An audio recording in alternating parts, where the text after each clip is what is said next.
Hi there, this is Adam Carroll with UN This Week. After that intro, I feel like breaking out into song, and perhaps there will be time for that later. But wanted to introduce our show today, which is on the global culture of human rights, inclusive Islam, and women's rights compliant Sharia. We'll be speaking with Ani Zonenfeld, who is the founder and executive president of Muslims for Progressive Values, which is accredited at the United Nations, and wanted to speak to her. But first, today is December 17th. Well over 700 years ago, on December 17th, 1273 AD, Mevlana Jalaluddin Rumi passed away from this life in Konya, Turkey. With almost 100,000 inspired and inspiring verses in the Mathnawi and the Divani Kabir, his spiritual teachings continue to be transmitted to humanity in multiple forms and dimensions. Relating more directly to the United Nations, the Sema ceremony of the Mevlevi Dervish order, established after his passing, was declared one of the masterpieces of the oral and cultural heritage of humanity by UNESCO in 2008. So there's a UN Day in late September as well that's focused on Mevlana Rumi. And of course, every day is a good day to read and remember Rumi. So in the spirit of inclusivity and in the spirit of human rights, social justice, and love, welcome to the show, Ani. Thank you, Adam. Happy to be here. Great. By the way, you play many roles, and I'll be getting to the Muslims for Progressive Values in just a second. But I was wondering if you could just say something about your background. I understand that you were born in Malaysia, and you were also a songwriter. Yes, my last name is Zonneveld, but that's a Dutch last name. But I am a Malaysian or of Malay heritage, born in Malaysia, but I was raised all over the world, in Germany, Egypt, and India. As a child of a diplomat, and I also started music at a very young age, and wherever I lived, I always picked up the instruments native to that country. So I learned the tabla, and when I was in India, I learned the sitar and whatever whatever instrument I could get my hands on. And I was in the music business for 25 years here in Los Angeles, prior to 9/11 and right after I graduated from college. Yeah. Well, that's a beautiful thing to share and offer people. In fact, I was just reading Rumi, and he says that in silence, everything becomes music. Mm-hmm. And yes. That's a beautiful way to live. So you founded Muslims for Progressive Values.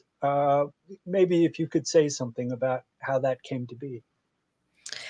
Yes, absolutely. 9/11 really, I think, pushed many of us into figuring what is Islam and what does it mean to be a Muslim. And so I decided to relearn Islam for myself, and I found the Quran to be very liberating. And so, along with other progressive-minded American Muslims, we came together at Sarah Lawrence College in 2007, and I was voted as the president and to spearhead and toward registering the organization and running it. And so that has been the backstory of creating of Muslims for Progressive Values. And our values are really rooted in Sharia al-Maqasid, which is really basically, this egalitarian and very much of a social justice and human rights based Islam. And therefore, it includes the the women's rights and inclusion of LGBTQ rights and the religious freedom, very much, uh, of no one, leave no one behind sort of mentality, right? And so our whole concept is of creating an inclusive Islam. That means that you have to create a culture of Islam that is rooted in human rights. And so religion, as you know, is very much influenced by many aspects of society, religion and music, the arts, social norms of the day. And so these images that is being shared are some of the works that we do on a global scale. We work with religious leaders, we work with scholars of Islam, and I'll talk about the work we're doing in Kenya and in Burundi and other parts of the world in creating a movement of Muslims, male and female, scholars of Islam who are very feminists in their interpretation of Islam and how they move their society along in that mm, direction as well. mm, And this is an image of our work at the United Nations. We have at the UN in New York as well as in Geneva. So we have panel discussions all the time. And then MPV is a partner of UN Women in their initiative called Equality in Law for Women and Girls by 2030. And I'm also a founder of an umbrella human rights organization called Alliance of Inclusive Muslims. mm, And lastly, if you could show the MPV page, focus on our UN advocacy. And mm, this basically addresses a lot of the work that we've been doing in the context of apostasy and blasphemy laws, really, the various forums and conferences that we've held in regards to the SDGs and Beijing Plus 25, freedom of religion and belief, and the intersectionality of all of these issues with FORB and human rights and leaving no one left behind. All even the term inclusive is now as part of the SDGs, and that as a term that we've been using since our inception. So it's mm. good to see that the term inclusivity and inclusive society being the agenda of the United Nations, because I think that's truly the only way that we can move together as a mm. as a society, or as many societies. Yeah. Well, that's great. In fact, you've been at the UN now for what, about 5 years? Yeah. 5 years Uh, now. and unfortunately, the physical doors are shut, but the Zoom meetings are ongoing. And you've been involved with a whole range of discussions at the UN, which I'll ask about in a minute. But first, the notion of inclusivity and an Islam that is inclusive.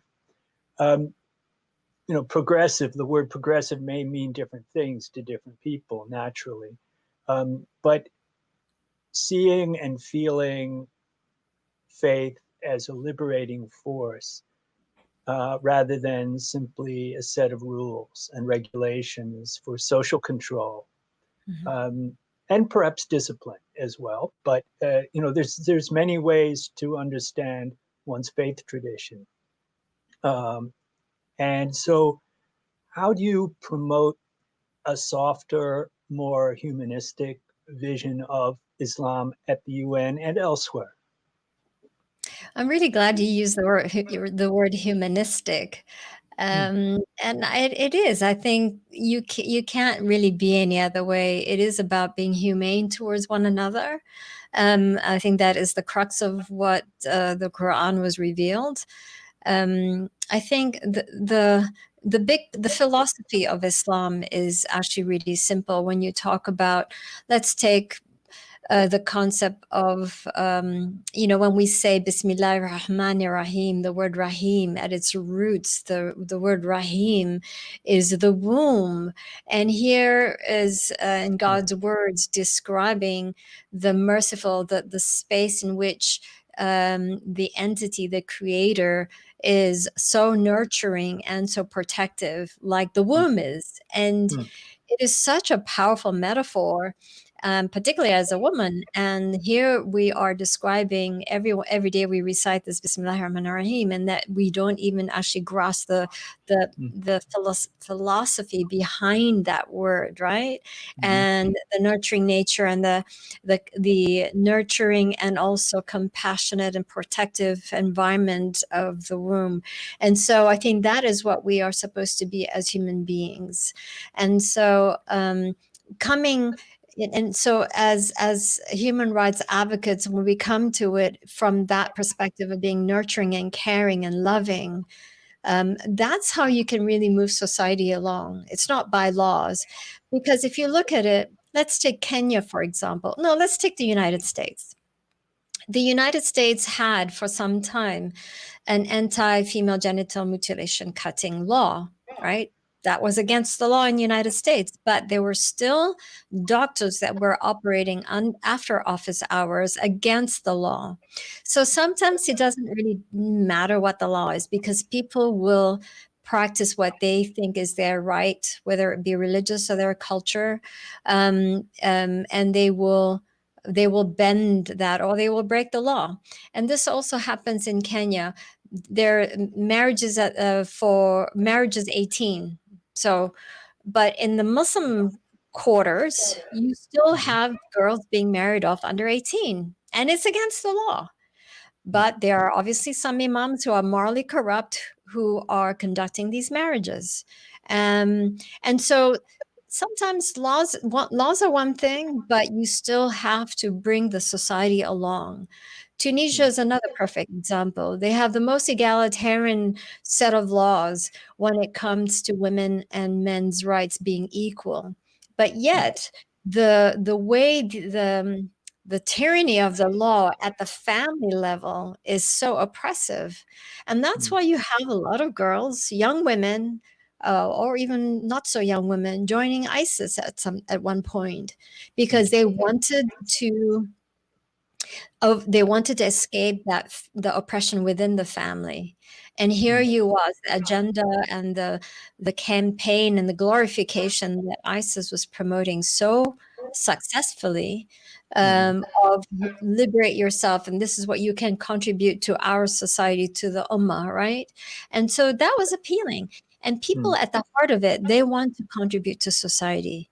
But if you're going to oppress them, if you're going to oppress their thinking and their expression as individuals, their God-given right to think and to express, you're going to get a broken society.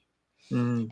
So Or those and broken individuals too. I mean, you're describing the promise of uh, empowerment and purpose, but of course that's manipulated as well. And so of course. now we all live in this world where there's rampant disinformation and all kinds of false promises being given to us.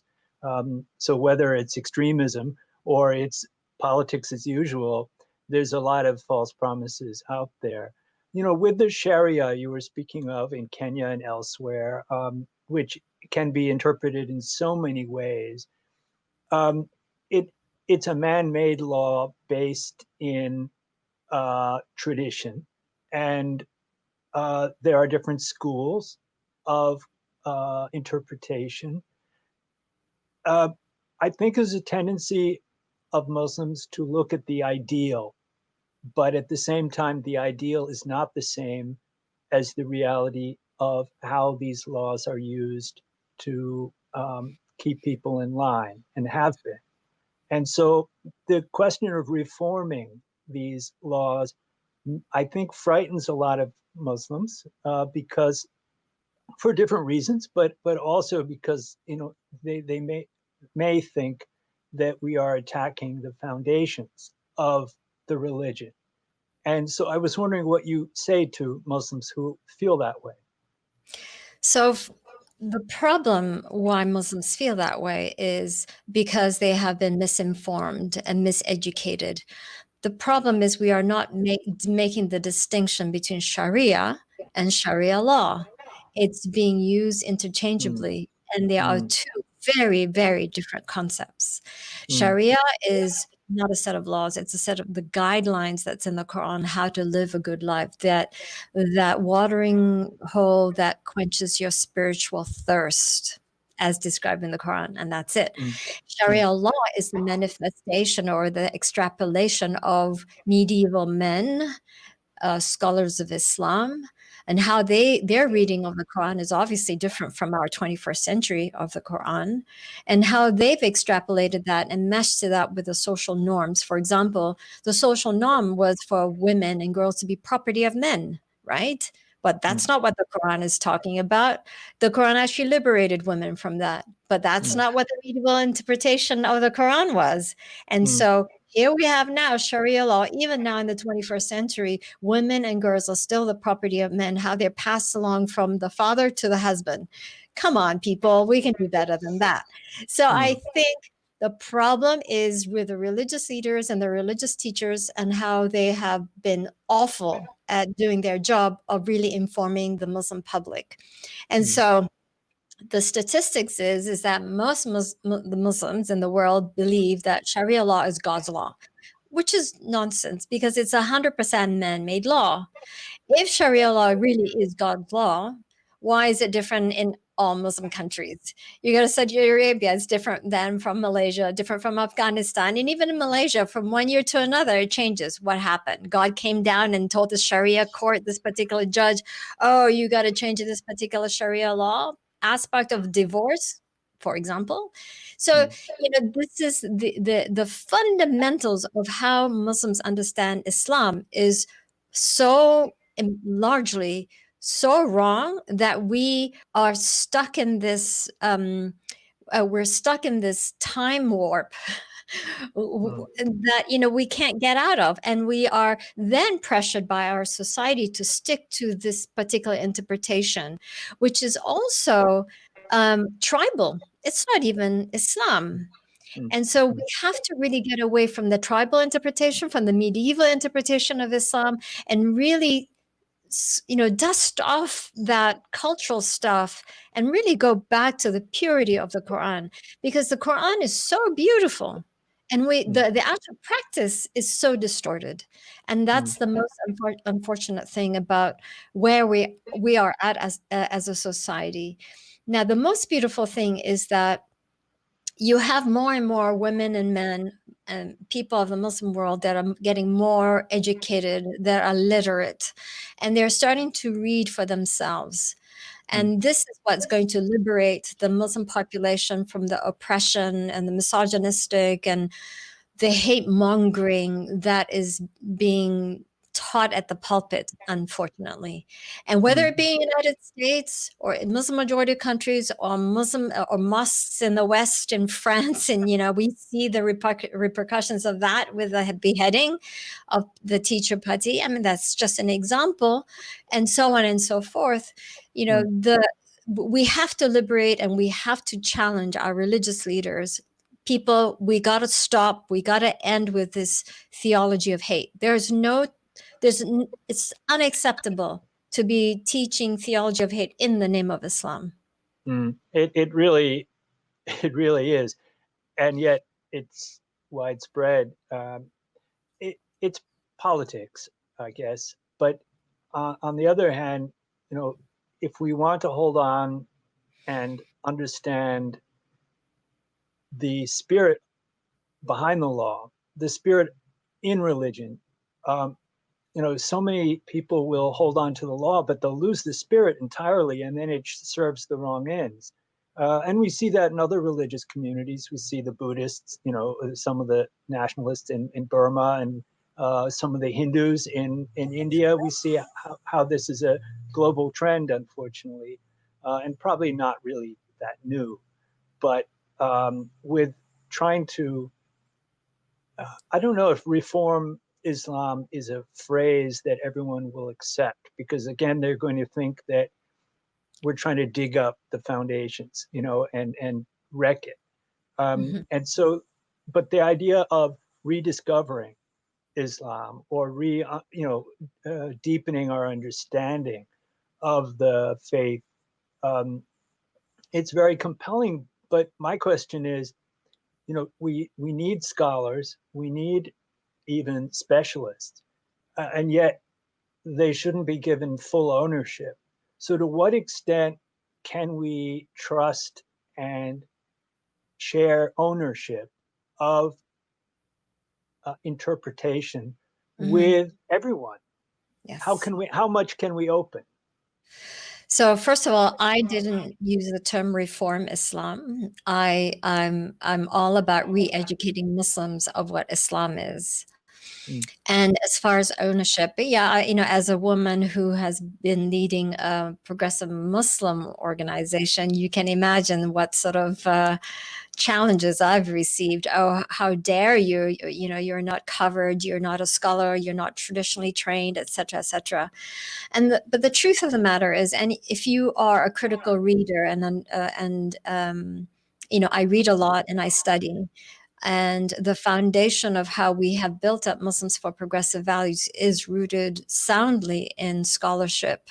We would not be standing, and I would not be speaking to you right now, Adam, had we not done that. And the reason we're still standing is because even though some of the religious leaders do disagree with the advocacy in the form of education and our interpretation of Islam and how we live out that interpretation of Islam, it's not good enough to understand it, but then not to live it, because that makes you a hypocrite. mm, And so, and that the reason that those religious leaders cannot publicly really and will not publicly challenge us, they did in the beginning but not anymore, is because they understand that the depthness and the foundation from which we do our advocacy and our education is rooted in the Quran. Now, whether you agree with it or not, that's besides the point. um, when we say that the first female imama was appointed by Prophet Muhammad himself, who led mm, men and women in prayer, and whom Prophet Muhammad appointed muaddin for her, right? And mm, so these are some truths of our good of tradition. We have some really good traditions, but unfortunately, it's the ugliness and the oppressive ones that are promoted as truth, and it's the egalitarian and the beautiful, compassionate one that has been, mm, dismissed. And but the thing, in the context of the United Nations, I think this is really important. When we do, and I do organized panels around Islamic human rights language, there's mm, a lot of interest in that, because they are Muslims and non-Muslim human rights defenders and policymakers are really struggling with, well, how do we bring along this human rights agenda that benefits society, including Muslim societies, without coming off as being imperialistic, or the West dictating to the global South, that whole mm, mhm, paradigm, right? And so, with our local partners, like our imams, we have a network of 200 imams fashi. These are male mm, imams and scholars of Islam that are feminists in their interpretation of Islam. I mean, really, the first feminist before the word feminism existed was Prophet Muhammad. I mean, just look at what he was promoting. And so when we frame it, we don't use the term feminist even, but when we look at the values that he was promoting and what he was advocating for, it's easy to turn to the religious leaders and the imams and say, why are you not doing the same? You say you're following Islam, but you're not doing what Prophet Muhammad did when it comes to women and girls' rights. mm, And for them, they can't. They're honest, and I will say that they're very brave for actually stepping outside of that comfort zone mm, and really sticking their neck out, and actually now, on a regular basis, doing the sermons, the khutbahs on Fridays, promoting women and girls' rights as fundamental Islam. mm. And you really can't bring your society to advance and develop if you don't bring the women and girls. I think Paul, sorry to interrupt, but this is the Imams for She yes, program. Is that the right one? Yeah, that's yeah. right. Yeah. And so you And said you had 200 imams in the group. So go ahead. I didn't mean to no, cut no, you it's off. okay. And so policymakers and funders, they will say, oh, we need to have schools and must include girls, and we need to teach them technology so that the world is advancing, so girls and must not be left out and all that. You can put as much money into schooling for girls until you're out of money, and it's a bottomless pit, and it doesn't really matter. Nothing's going to change unless you're Mm, not going to get the change at the home. And the home meaning, well, the parents say, well, I can't send my girl to school because according to my imam, they have to be married off at 12, 13, 14. And until that changes, that narrative changes, um, we are not going to get the Muslim girl in the school. We're not going to be able to advance that girl, right? So funders need to understand that you can put all that money down. That's great, but nothing's going to change until we change that narrative in the family, and the narrative between the family and the religious leaders and that whole community. Yeah, mm. I that's a think of that's a places like, cultural shift, and that's yeah, the cultural shift that we're talking about, right?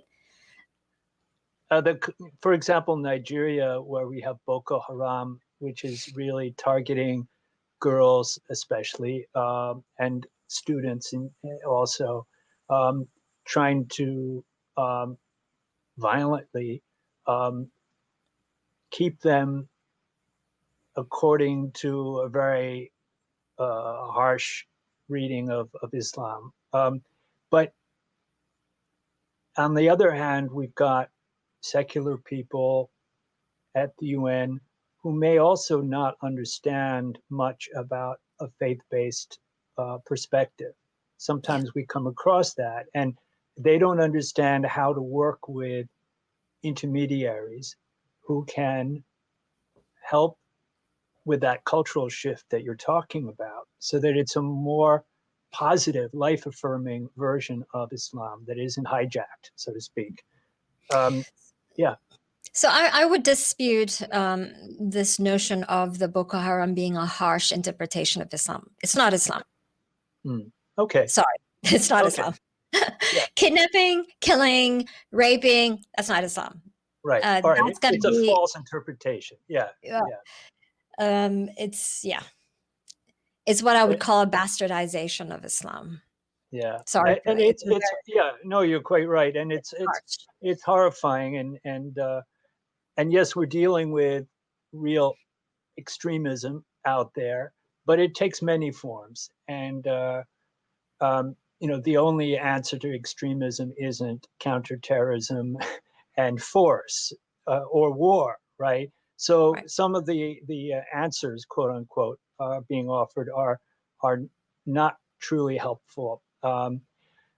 So I wanted to ask, okay, you've got engagement with scholars, and No, you've got, I wanted to answer the second part of your question oh about yes. with policymakers and even at the United Nations, yes, they don't understand the language of faith, but however, that has changed in the last 5 to 6, 7 years.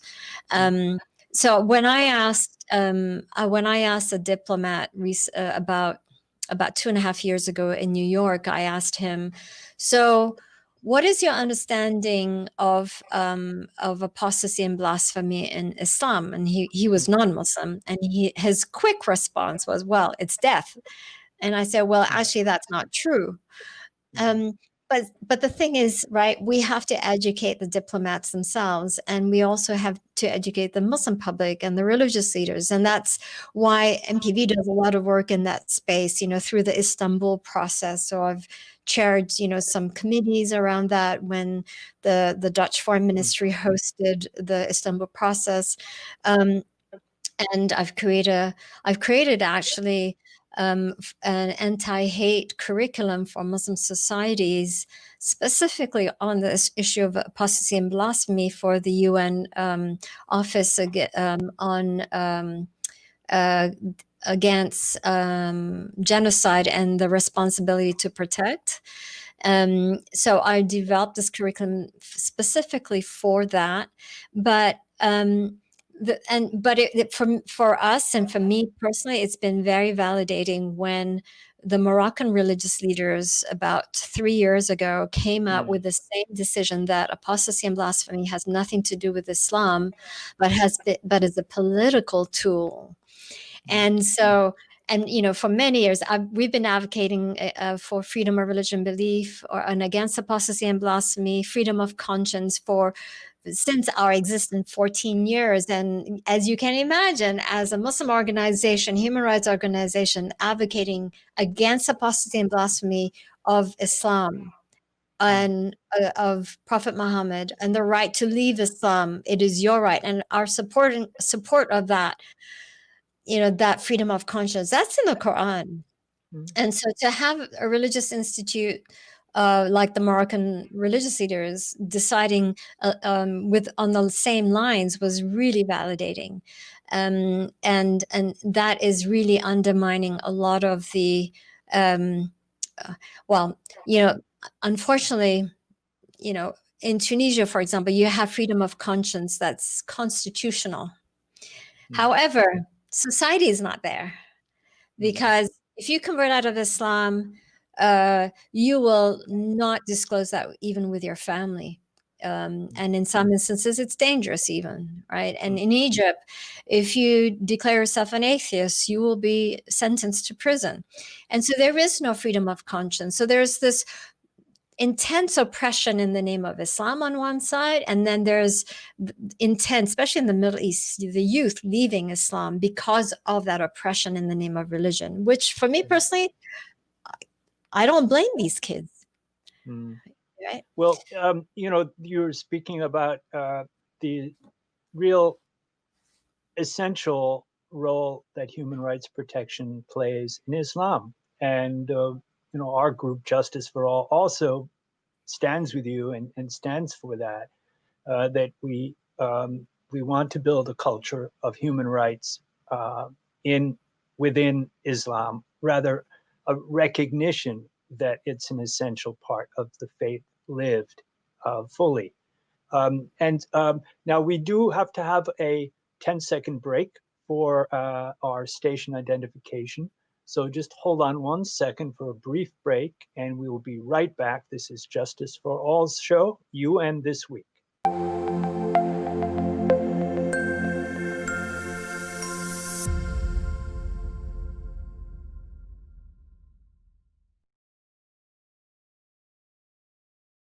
My wife, she's a professor at the University of Cincinnati, who's Catholic, and by her watching and listening to our 3-year-old son watch Adam's World, she ended up taking Kalima Shahada. She embraced Islam because she learned so much about Islam and the other prophets. It really affected our life in a great way, and because of Sound Vision and Adam's World, we're Muslims. I took my Shahada 15 years ago, and I actually am from a rural part of Ohio. And so I found the catalog for Sound Vision, and I ordered the tapes and the CDs and the books, and I used those, and especially for my little daughter, that's how we basically learned our Islam, and Islam entered our hearts through the wonderful works of Sound Vision. Okay, assalamu alaikum, brother. I just want you to know that I love the Sound Vision website, that a lot of times when I'm looking for information, especially as it relates to homelessness, domestic violence, and women issues, I go to that website, and then I see what you've written, and then I copy and paste it and spread the word, because the wisdom is there. So I can't do any better than what Sound Vision has already done. Sound Vision is our survival guide. It is the organization that provides skills for Muslims how to survive and thrive in this community here in the U.S. Assalamu alaikum, my name is Anam, I'm in 11th grade, and I grew up with Adam's World, and what it taught me was unity, respect, and love for the Muslim Ummah. Adam's World is the greatest show ever made. Take me to the Kaaba, man. I love that puppet.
And this is Adam Carroll with UN This Week. We are also showing this on Muslim Network TV. Some of you will be watching it on that platform.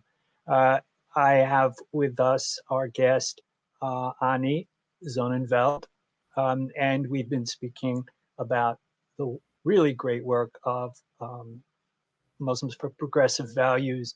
And we just have about 10 more minutes. And so wanted to just touch on the work at the UN, specifically challenges. We don't have that many Muslim organizations, NGOs, relatively speaking. And how do you find partners, whether it's with other NGOs or whether it's with the member states? For example, if you organize a side event, I noticed one of the ones that you were participating in had Iceland and South Africa as co-sponsors of the event. I thought, wow, how does that happen? So just all the networking that goes on, which is important. How do you manage? Yeah, it's quite remarkable because I'm sitting here in Los Angeles, so far away from New York and Geneva.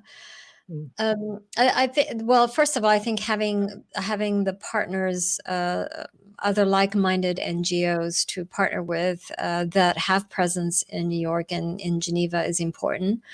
And also, the way we've operated has been to challenge. I mean, we're very specific in our work, and that is we cover four areas: UN thematic UN themes. That is women's rights, LGBTQ rights, freedom of expression, and freedom of religion and belief. And the intersectionality of all four. And so the work that I've done over the years by filing universal periodic reviews on human rights abuses when justified in the name of Sharia law, because even when there are Muslim organizations, that's not the kind of work that they do. I think it's easy to do the work when you are talking about Muslim rights. But the problem is, if you are not also speaking up against the rights of others, regardless of who the perpetrators are, that's when people really know that you're being really truthful about your position of justice. If you're going to pick and choose whose rights you're going to defend, then there is an agenda, right? And so a lot of times it's the people that come to us. We've had a long, many years of tradition with the Dutch Foreign Ministry, where we always have an annual event in Geneva, and because as a Muslim organization, we've really stood out when it came to FORB and freedom of expression, apostasy and blasphemy, because we are addressing it in the context of faith. There is no other Muslim organization that addresses that. And so that really puts us in the limelight. And also, we are also the only Muslim organization that addresses LGBTQ rights as a human right in the context of Islam as well. So that also puts us way ahead of the curve when it comes to other organizations. And so when we do a proposal towards organizing an event, a side event, high-level events, it's by this time now I have a good solid network to pitch ideas to, and so obviously that helps. I think building their reputation takes time, right? And people also recognize it doesn't matter whether you're for our position or not. I think regardless, even if member states who are against our particular position, they respect that, you're not shying away from the issue, and you're really truly challenging on the basis of human rights.